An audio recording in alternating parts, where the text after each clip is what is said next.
মাছ খেতে আমি সব থেকে বেশি ভালোবাসলেও এই মাছটা খেতে আমি একদমই ভালোবাসি না। তাই ভাবলাম এটা দিয়ে কিছু করা যাক। 3টে তেলাপিয়া মাছ নিয়ে মাথাগুলো কেটে সিদ্ধ করে নিয়েছি। এরপর সিদ্ধ মাছগুলো থেকে কাটা বেছে নিয়েছি। এই কাজটা অত্যন্ত সতর্কভাবে করো কিন্তু। কড়াইতে সর্ষের তেল দিয়ে পেঁয়াজ, রসুন, টমেটো, লঙ্কা কুচি এগুলো দিয়ে তার মধ্যে নুন, চিনি, হলুদ, জিরে গুঁড়ো, ধনে গুঁড়ো, লঙ্কা গুঁড়ো এগুলো দিয়ে ভালো করে মিশিয়ে নিয়ে তার মধ্যে মাছটা দিয়ে ভালো করে মিশিয়ে নিয়েছি। আর শেষে ধনেপাতা আর সামান্য বিস্কুটের গুঁড়ো অ্যাড করে নিয়েছি।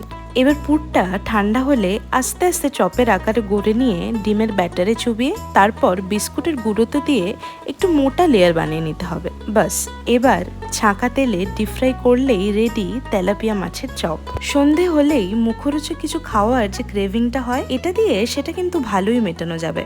এই চপটা বানিয়ে দিলে কিন্তু তেলাপিয়া মাছ খেতে আমার কোনো অসুবিধা নেই।